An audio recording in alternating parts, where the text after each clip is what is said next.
Magandang umaga sa inyong lahat, which means good morning everyone in Tagalog. Thank you all for being here this morning. My name is Jyra Valenzuela.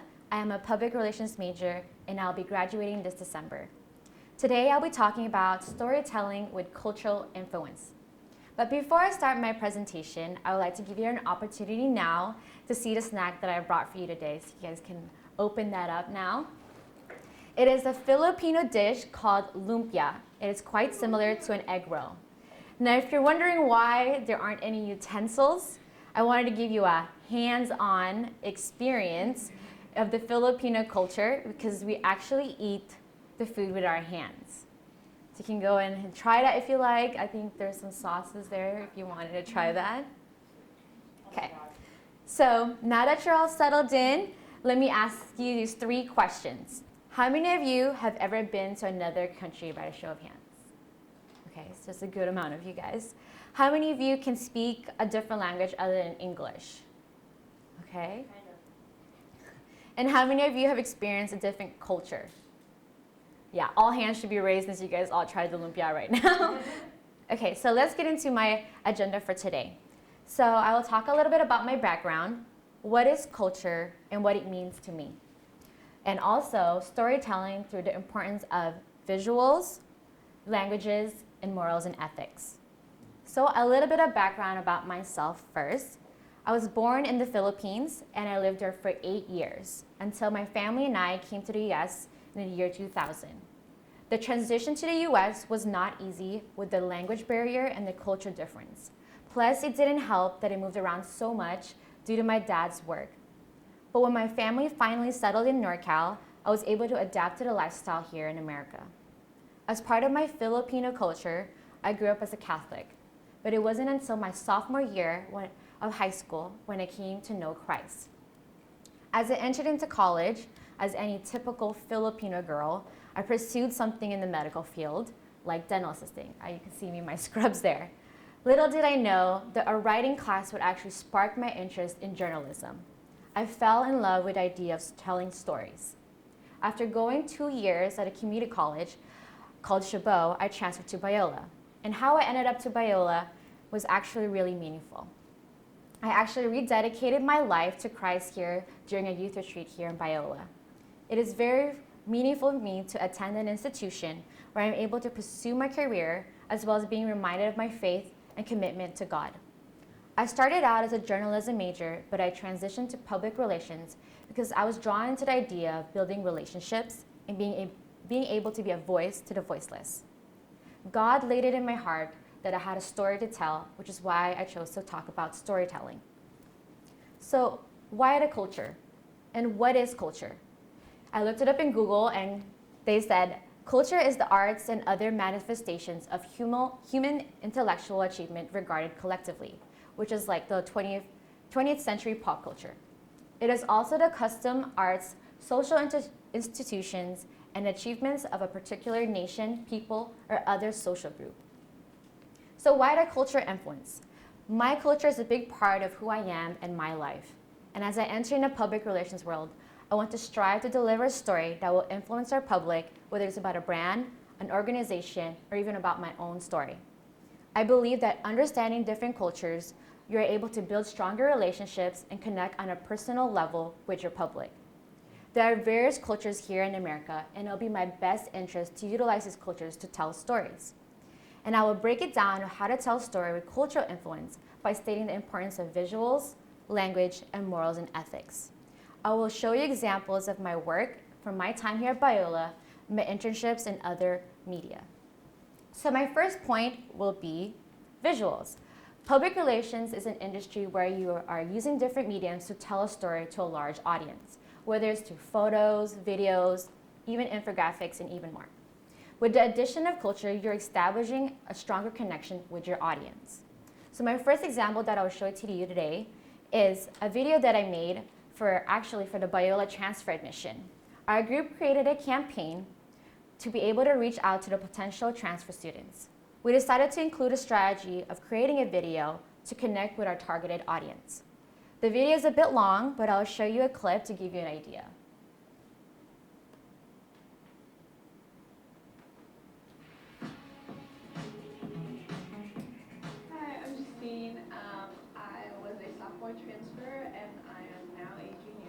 My name is Cyrus Delacruz. I transferred in the fall of 2014, and I am now a junior. My name is Jessica. I transferred in fall of 2014, and I am now a senior. Hi, my name is Amanda Simpson. I transferred here in the year 2014, and I'm now currently a senior. Hi, I'm Philly. I transferred as a sophomore in the fall of 2014, and now I am a junior.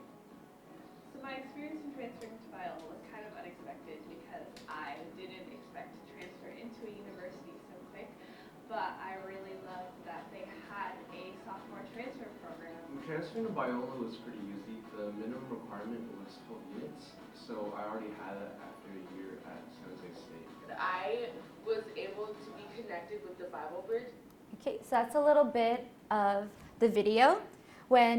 So this video actually showed the culture of the transfer students here at Biola, as well as telling their stories about how they transitioned to Biola.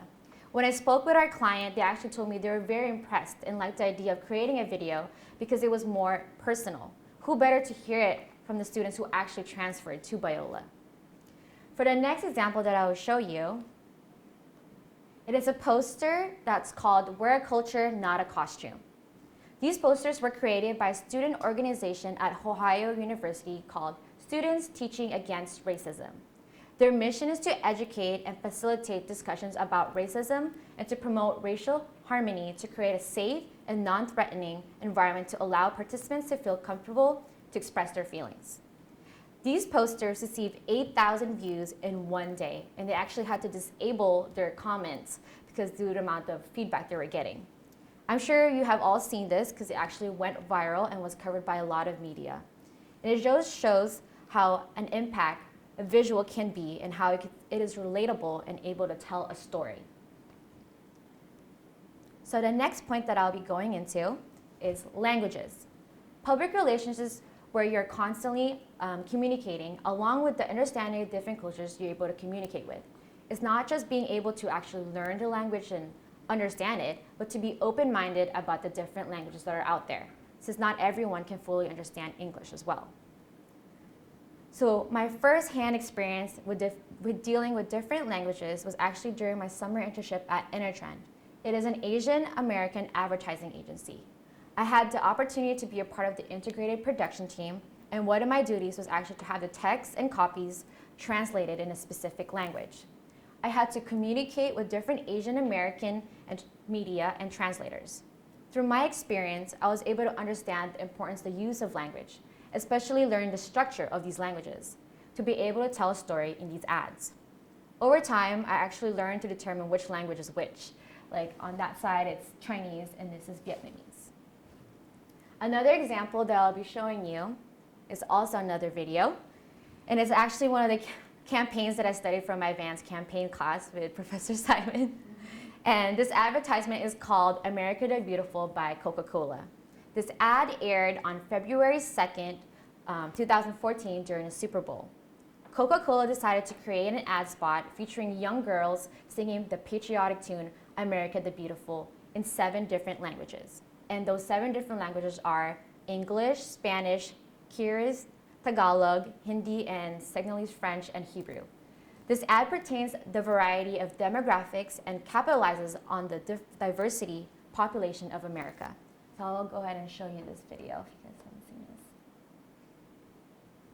Beautiful for spacious skies, por tus olas de granos ámbar, yo piscinan sa kote, sa ibabaw ng mga prutas.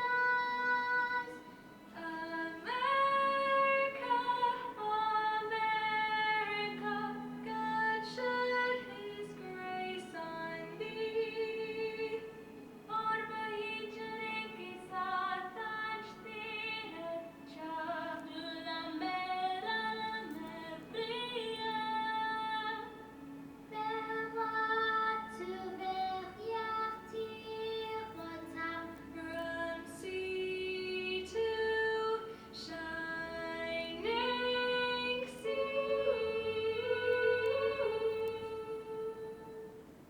Okay, So this campaign actually got a lot of media coverage as well and generated tons of consumer buzz.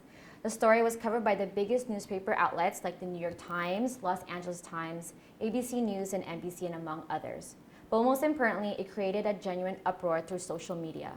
Coca-Cola emphasized on the language to connect to the audience to tell a story. Of course, there was some conflicts, being that America the Beautiful was sung in different languages and not everyone accepted that idea. Which leads me to my last point, which is, sorry, let me click it, morals and ethics. In my philosophy of ethics class, I learned that public relations is an industry that deals with various ethical issues. With the knowledge of every aspect of different cultures, the stories that we will tell will be more meaningful, especially with our faith. So once again, I want to go ahead and look into America the Beautiful. I want to talk about this campaign because, as I said, it got a lot of feedback from this video. And as you can see, here is some feedback from the social medias, from the Twitter feeds, and you can see how it caused a lot of controversy between the public. There was some negative, some of them were very harsh as I was looking into it, and some were actually very positive as well. But Coca-Cola stood by their decision and was fully aware of their brand values and their vision and mission. Despite of how people may have responded, they stood by their morals and ethics. And they actually aired it again this year for the 2016 Rio Olympics. They continue to tell the story how America is beautiful with the diversity and culture. In conclusion, through valuing the cultures of storytelling and cultures, I was able to land a job at Intertrend Communications. I was actually able to shoot a State Farm commercial that was directed toward Chinese audience. As you can see here, they took a picture of me in the camera. As well as attend KCON, which is a Korean convention that showcased Korean pop culture. I was able to plan an engagement for our client, Jyra. Another thing that I was able to be exposed to was the whole culture of graffiti, an event called Powwow Long Beach. I was able to coordinate with the different Asian American media to cover the event. And that event was actually pretty cool. They had different murals around Long Beach, and the artists just painted throughout the week, and we were able to take pictures of that. Working for an Asian American advertising agency has definitely helped me appreciate the cultures even more. Now, I know I talked a lot about culture, but one last thing I want to share with you. Culture is a tool to use, not to live by. This is actually one of the things that I learned in my integration seminar class. Here are the two verses that I would like to share with you that goes along with that. Romans 12:2. And do not be conformed to this world, but be transformed by the renewing of your mind, that you may prove that the will of God, that is which good, is good and acceptable and perfect. And also 1 John 2:15. Do not love the world, nor the things in the world. If anyone loves the world, the love of the Father is not in him. As Christians, we are to live by the word of God, and maybe just use these tools that's in here in this world. Thank you all for coming today. Maraming salamat.